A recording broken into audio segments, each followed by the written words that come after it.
Hi friends, ఈ రోజు కూడా ఒక చక్కటి స్పైన్ చిల్లింగ్ హర్రర్ స్టోరీతోని నేను మీ ముందుకైతే వచ్చేసాను. నేను మీ అంజని, మీరు చూస్తున్నది ఎస్ఆర్కే హర్రర్ స్టోరీస్. స్టోరీలోకి వెళ్ళబోయే ముందు నాదొక చిన్న రిక్వెస్ట్ అండి, మీరు లైక్ తో పాటు హై పాయింట్స్ కూడా వేయండి. హై పాయింట్స్ వేయడం వలన ఛానల్ అయితే ముందుకు వెళ్తుంది. ఇంకా కొత్తగా చూస్తున్న వాళ్ళు ఛానల్ని సబ్స్క్రైబ్ చేసుకోండి. మీరు సబ్స్క్రైబ్ చేసుకోగానే పక్కన ఒక బెల్ ఐకాన్ కూడా అపియర్ అవుతుంది. దాన్ని కూడా హిట్ చేసినట్లయితే నేను పెట్టే ప్రతి వీడియో నోటిఫికేషన్ మీ వరకునైతే చేరిపోతుందండి. మరి మీకు జరిగిన రియల్ హర్రర్ ఇన్సిడెంట్స్ నాతో షేర్ చేసుకోవాలి, మన ఛానల్లో స్టోరీగా వినాలి అనుకుంటున్నారా? అయితే డిస్క్రిప్షన్ బాక్స్లోని నా ఇన్స్టాగ్రామ్ లింక్ని అయితే ప్రొవైడ్ చేస్తున్నాను. అక్కడికి వచ్చి మీ స్టోరీస్ని నాతోనైతే షేర్ చేసుకోవచ్చు. మరి ఇంకెందుకు ఆలస్యం, లేట్ చేయకుండా ఈరోజు వీడియోలోకి వెళ్ళిపోతాం.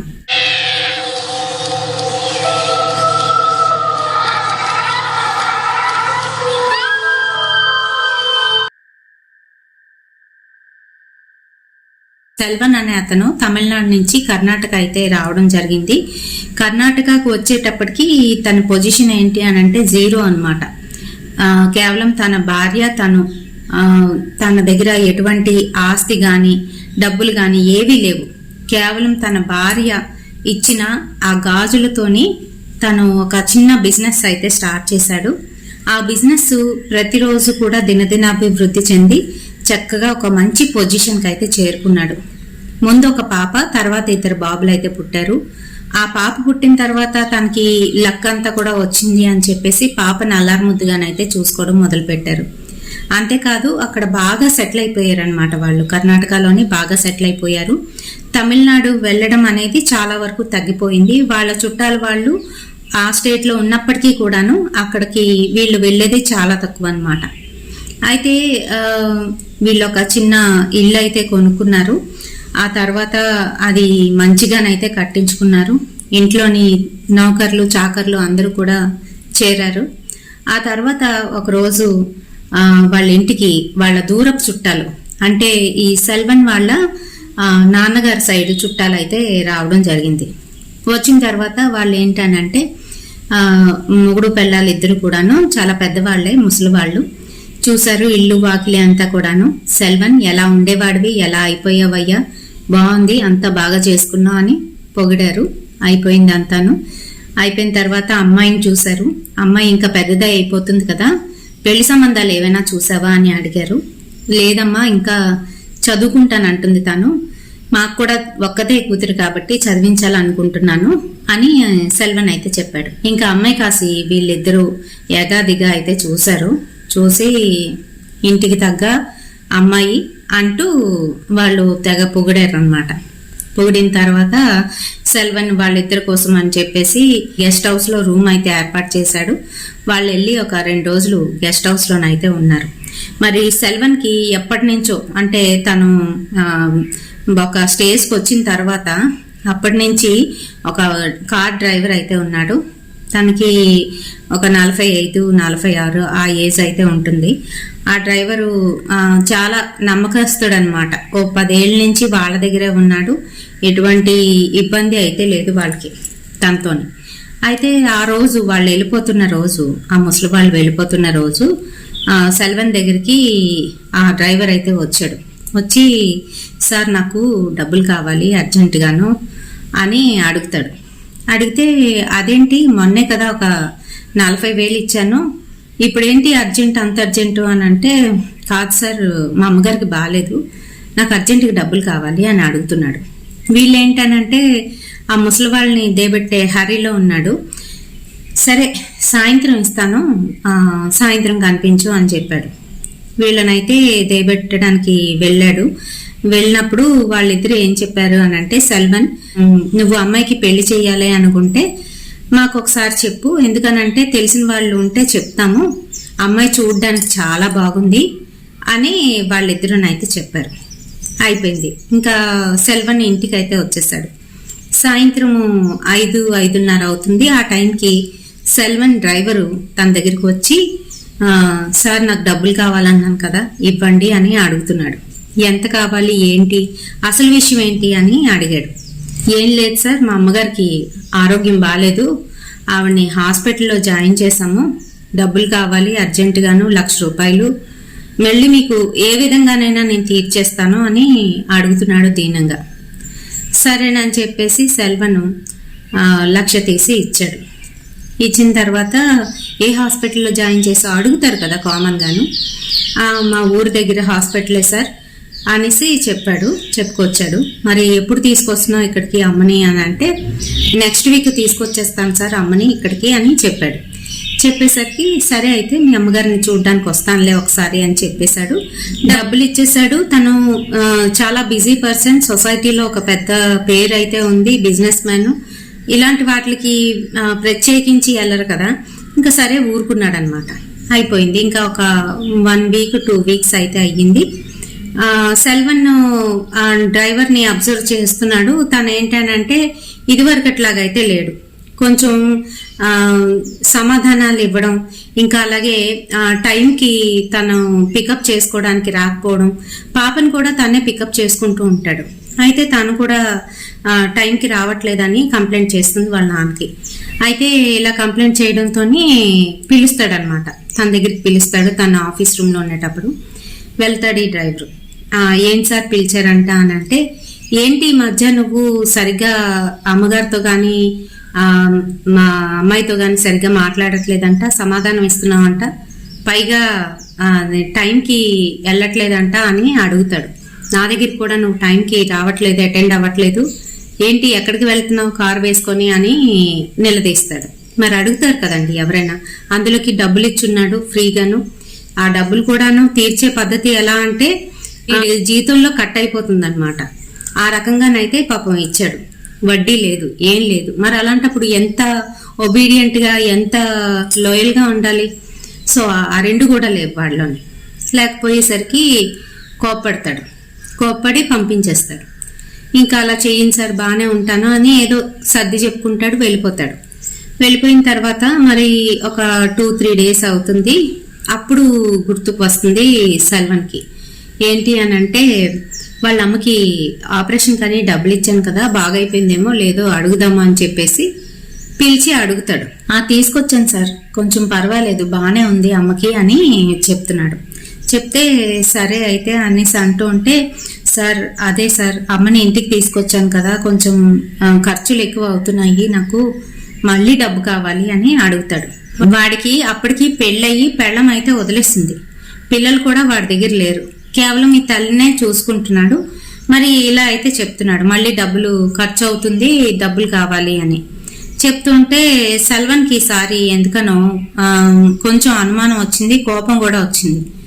డబ్బులేంటి ప్రతిసారి డబ్బులు అడుగుతున్నావు, నువ్వేమైనా దాచిపెట్టావా, ఇంకా ఇది అవ్వలేదు, అప్పు తీర్చలేదు, మళ్ళీ డబ్బు అడుగుతున్నావేంటి అని కోపడతాడు. అలా కాదు సార్, కావాలంటే మీరే ఒకసారి ఇంటికి వచ్చి చూడండి అమ్మ పరిస్థితి ఎలా ఉందో, నాకు ఎంత డబ్బు ఖర్చు అవుతుందో అని కాలా వేళ్ళ పడతాడు. సరే అయితే ఇదే లాస్ట్ టైము, ఇంకా మళ్ళీ నన్ను అడగొద్దు అని చెప్పి ఎంత కావాలి అని అంటే ఇంకొక 50,000 కావాలి.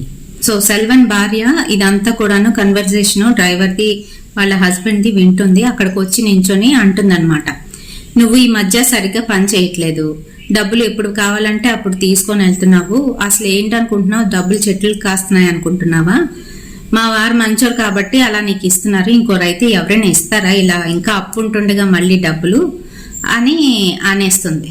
అనేసిన తర్వాత తను కాసి ఇలా చూస్తాడు, ఇంకా కామ్గానైతే ఉంటాడు చేతులు కట్టుకొని ఆయన ముందు. సరే ఇంకా సెల్వన్ ఏంటంటే కొంచెం సాఫ్ట్ ఇంకా కైండ్ పర్సన్ అనమాట. అందుకే ఏంటి మళ్ళీ ఒక 50,000 తెప్పించి ఇచ్చేస్తాడు. ఇచ్చేసిన తర్వాత ఒకరోజు అమ్మాయిని తీసుకురావడానికి కాలేజ్కి వెళ్ళాలి, వర్షం పడుతుంది జోరున. అటు నుంచి అంటే కాలేజ్ నుంచి కాల్ అయితే వచ్చింది అమ్మాయి దగ్గర నుంచి, నాన్న ఇంకా వీడు రాలేదు, లేట్ అయిపోయింది, ఇప్పుడు వర్షం పడుతుంది, చీకటిగా కూడా అయిపోతుంది, నాకు భయం వేస్తుంది నాన్న, ఇంకా ఎంతసేపు నేను ఇక్కడ ఉండాలి అని. వెంటనే సెల్వన్ అయితే కాల్ చేస్తాడు, ఎక్కడున్నావు, ఏం చేస్తున్నావు, అసలు అమ్మాయిని పిక్ చేసుకోవాలి కదా, వెళ్ళలేదా ఇంకాను అని అంటే ఫుల్గా తాగేసి ఉన్నాడు అనమాట. ఆ గీరగానైతే మాట్లాడుతున్నాడు, వెళ్ళాలి కదా మర్చిపోయాను అంటే ఏకవచనంతో మాట్లాడుతున్నాడు ఆయనతోని. మాట్లాడుతుంటే ఏంటి నువ్వు తాగున్నావా, ఏంటి అలా మాట్లాడుతున్నావు, ఎక్కడున్నావు ఏంటి అని తిట్టేసి ఫోన్ పెట్టేస్తాడు అతను. నువ్వు వెళ్ళక్కర్లేదులే అని చెప్పేసి ఫోన్ పెట్టేసి అతనే ఇంకా డైరెక్ట్గా వెళ్ళి అమ్మాయిని అయితే పిక్ చేసుకుంటాడు. పిక్ చేసుకున్న తర్వాత ఇంక ఇంటికి అయితే వచ్చేస్తాడు ఆ అమ్మాయిని తీసుకొని.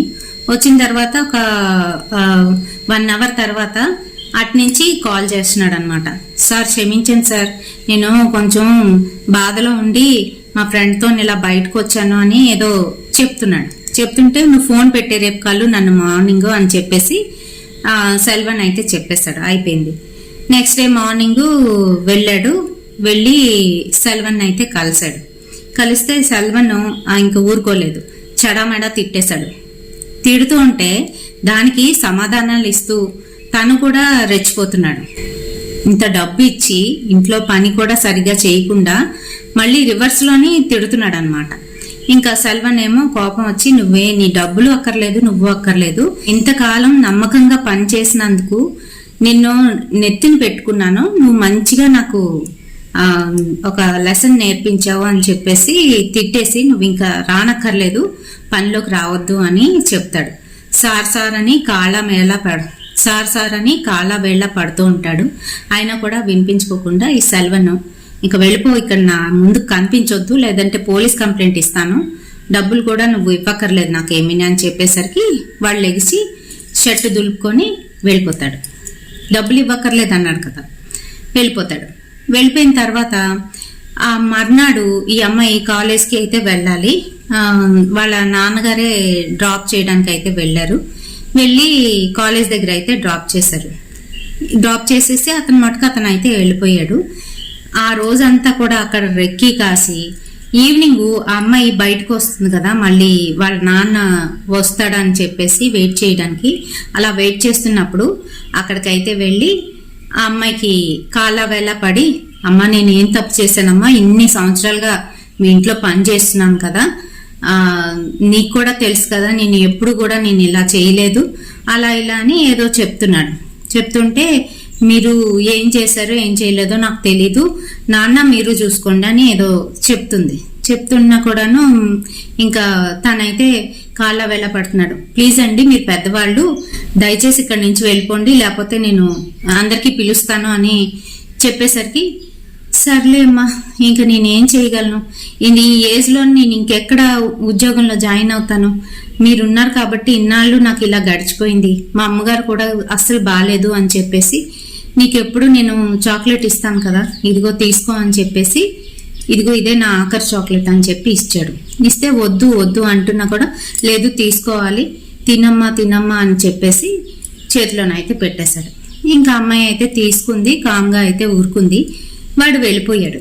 అయితే ఎలా ఉంటుంది అని అంటే, మనం చేయకూడని పనులు కూడా ఒక్కొక్కసారి అనుకోకుండా చేసేస్తూ ఉంటాం, అందులో ఇదొకటి. సో ఈ అమ్మాయి వాళ్ళ నాన్న కోసం ఎదురు చూస్తూ ఉంది. వాళ్ళ నాన్న ఇంకా రాకపోయేసరికి ఈ అమ్మాయి ఎదురు చూస్తూ చేతిలో ఉన్న చాక్లెట్ని ర్యాపర్ తీసేసి తినడం మొదలుపెట్టింది. తినేసింది. ఈలోగా వాళ్ళ నాన్న వచ్చారు. ఏం తల్లి, సారీ లేట్ అయిపోయింది, కొంచెం పనిలో పడిపోయానమ్మా అని అన్నాడు. ఎక్కింది, కూర్చుంది బ్యాక్ సీట్లోని. కూర్చొని వాళ్ళ నాన్న ఏదేదో మాట్లాడుతున్నారు, కానీ దేనికి సమాధానం చెప్పకుండా అలానే కూర్చొని ఉందన్నమాట. ఆ తర్వాత ఇంటికి అయితే వెళ్ళారు. ఇంటికి వెళ్ళిన తర్వాత ఏం మాట్లాడకుండా వాళ్ళ నాన్న ఏదో చెప్తున్నారు, అమ్మ నీతోనే మాట్లాడుతున్నాను, వింటున్నావా అని. కానీ తనైతే సమాధానం చెప్పలేదు. జ్యోతి ఒక్కరిదాయే అలాగా బ్యాగ్ పట్టుకొని వెళ్ళిపోయింది తన రూమ్లోకి. వెళ్ళిపోయింది. చాలాసేపు అయింది, బయటకు అయితే రాలేదు. వాళ్ళ నైట్ డిన్నర్కి రమ్మని జ్యోతిని అయితే పిలుస్తుంది వాళ్ళ అమ్మ. కానీ ఆ పిల్ల రూమ్లోనే ఉంది, రావట్లేదు. అయితే వెంటనే వీళ్ళ అమ్మ వెళ్ళి జ్యోతి తలుపుతీ అంటూ ఉంటే తలుపు ఇలా కొట్టేసరికి తలుపు కొంచెంగా ఓపెన్ అయితే అయ్యింది. చూసేసరికి రూమ్ అంతా చిమ్మ చీకటిగానైతే ఉంది. ఇదేంటి లైట్లు వేసుకోకుండా కూర్చున్నావా అంటూ లైట్ అయితే ఆన్ చేస్తుంది. ఆన్ చేసేసరికి జ్యోతి పొజిషన్ ఏంటి అని అంటే, తన బ్లేడ్తోని చేతి మీద వేళ్ళు కట్ చేసేసుకుంది. అంతా కూడా బ్లడ్ వస్తూ ఉంటే అవి నోట్లో పెట్టుకొని చప్పరిస్తుంది. తిని కాసి వింతగా విచిత్రంగానైతే ఒక మూలకి వెళ్ళి కూర్చొని ఈ పని అయితే చేస్తుంది. ఈవిడ ఎప్పుడైతే రూమ్లోకి వచ్చేసిందో తిని కాసి విచిత్రంగా చూస్తూ నవ్వుతుంది. ఇదంతా బ్లడ్ అయిపోయి ఉందన్నమాట, తన చేతికి మొహానికి అంతా. అలాంటి సిచ్యువేషన్ ఒక మదర్కి వస్తే ఎంత దారుణంగా ఉంటుంది చెప్పండి, భయంకరంగా దారుణంగాను. ఇంకా ఆవిడ అది చూడగానే గట్టిగా అరిచేసింది. అనగానే కిందన ఉన్న వాళ్ళందరూ కూడా పైకి వచ్చారు. ఏమైంది ఏంటి ఏంటి అని అంటే, జ్యోతి చూడండి ఎలా చేస్తుందో, ఏమైందో దీనికి అని అనేసరికి అందరూ వెళ్ళారు. ఆ పిల్ల లిటరలీ పిచ్చిదానిలాగా ప్రవర్తించడం మొదలుపెట్టింది. ఎలా అంటే తనంతట తను గోడలతోని గీకేసుకొని రక్కేసుకుంటుంది, పక్కనున్న వాళ్ళు పట్టుకుంటే వాళ్ళని రక్కేస్తుంది, అండ్ అలాగే వాళ్ళ చేతులు ఖర్చేస్తుంది. వెంటనే జ్యోతిని తీసుకొని హాస్పిటల్కి అయితే వెళ్ళిపోయారు. ఆ హాస్పిటల్లో ట్రీట్మెంట్ అయితే జరిగింది. అమ్మాయికి ఎక్కడైతే తను కట్ చేసుకుందో అక్కడంతా కూడాను ఏదో ఆయింట్మెంట్ అంతా రాశారు. డీప్ కట్స్ అయిన దగ్గర సూచెస్ వేశారు, అన్నీ అయ్యాయి. అయితే ఈ అమ్మాయి తెలుగులోనే ఉంది ఇదంతా కూడా. ఈ సూచెస్ చిన్న చిన్నవే కదండి, 2-3 వేసినప్పుడు ఏంటనంటే లోకల్ అనెస్థీసియా అయితే ఇస్తారు. అలాగే లోకల్ ఇచ్చారు. చేతికి స్పర్శ తెలియదు ఆ టైంలోనే. సూచెస్ వేసిన తర్వాత చాలా సేపు తర్వాత మనకి ఆ పెయిన్ తెలుస్తుంది, కానీ అంతకు ముందు అయితే పెయిన్ తెలీదు వాళ్ళు వేసినప్పుడు. మరి అలానే ఈ అమ్మాయికి ఏంటంటే పెయిన్ లేదు, వేసేసారు. వేసేసిన తర్వాత వాళ్ళు ఎలా జరిగింది ఏంటి అడుగుతారు కదా డాక్టర్స్, అడుగుతున్నారు. ఈలోగా ఈ అమ్మాయి ఈ చేతికి వేళ్లకి వేసిన ఆ కుట్లు ఏవైతే ఉన్నాయో వాటిని లాగేస్తుంది, నోట్తోని ఇలా లాగేస్తుంది. ఇంకా ఎక్కువగా హెవీగానైతే బ్లీడ్ అయిపోతుంది. ఫేస్ మీద, ఒంటి మీద మళ్ళీ బ్లడ్ అయితే పడుతుంది. అది చూసారు వీళ్ళు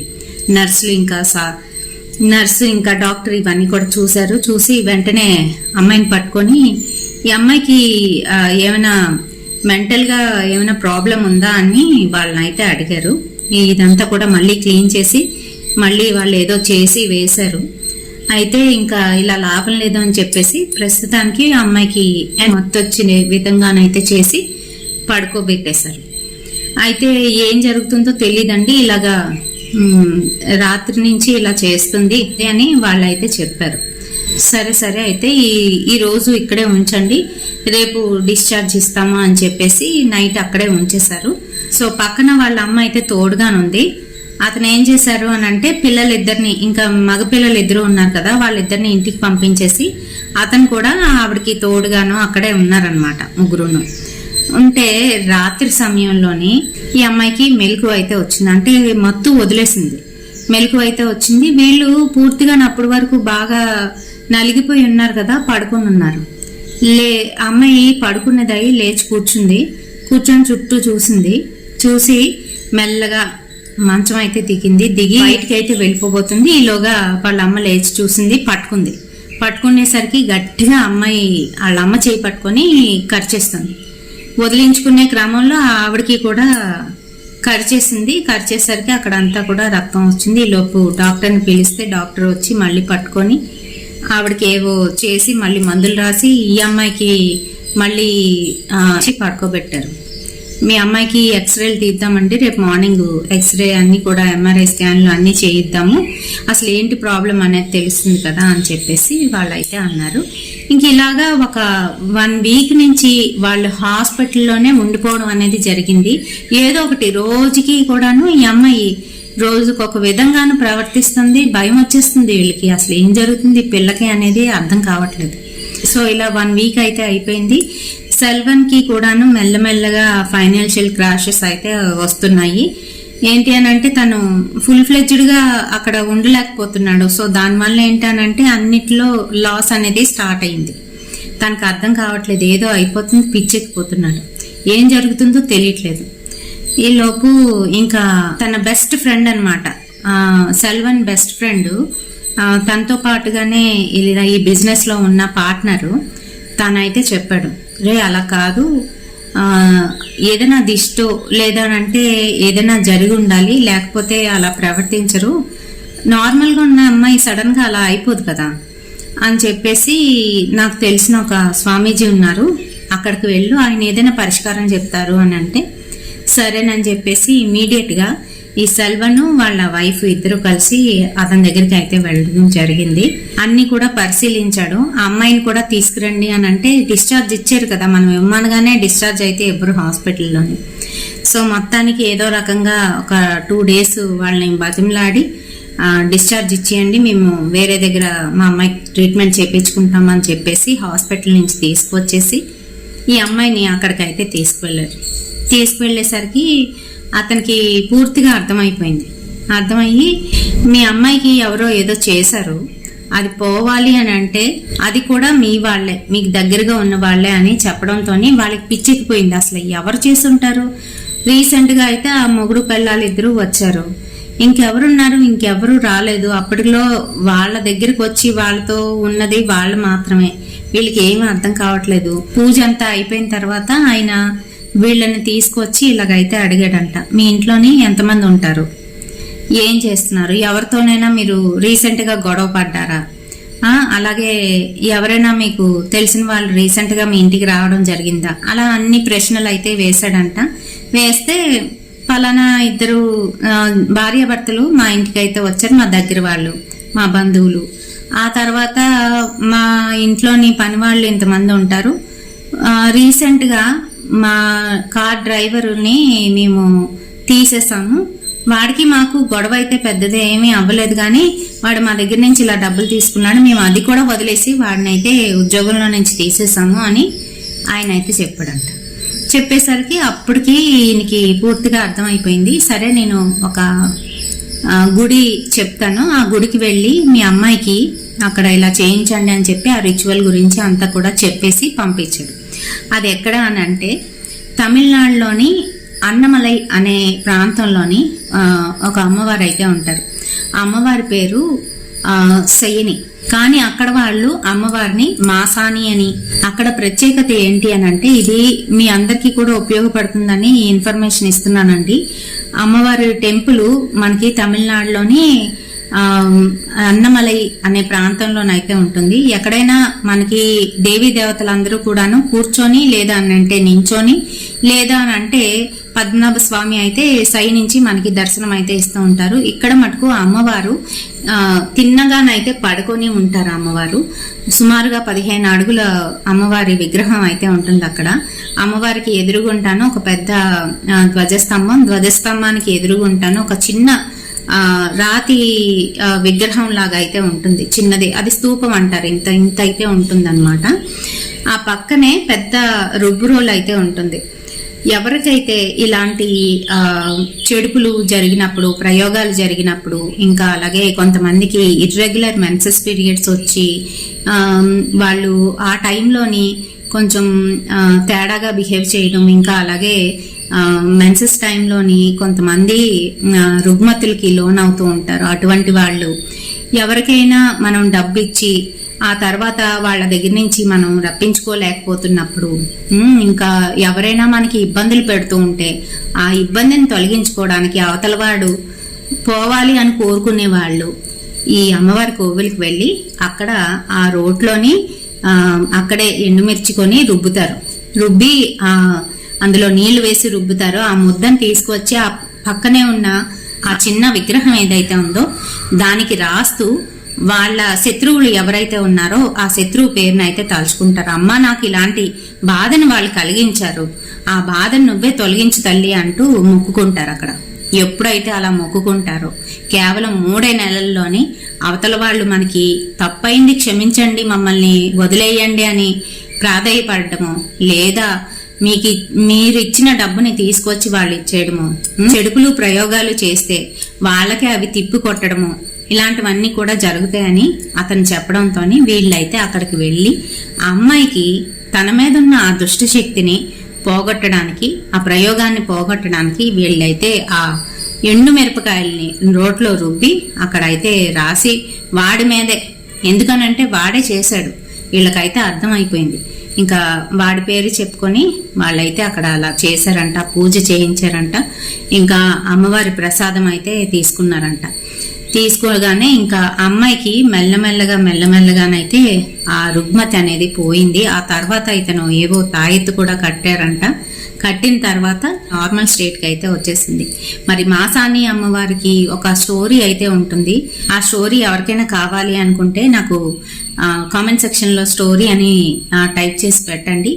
రేపు కానీ ఎల్లుండి కానీ నేను ఆ వీడియోని కూడా అప్లోడ్ చేస్తాను. మరి వీడియో నచ్చితే తప్పకుండా ఒక లైక్ అయితే వేయండి, షేర్ చేయండి మనలాంటి మరికొంతమంది హర్రర్ ప్రేమికులకి. రేపటి సరికొత్త హర్రర్ ఇన్సిడెంట్ తోని మళ్ళీ మీ ముందుకైతే వచ్చేస్తాను. Until then bye.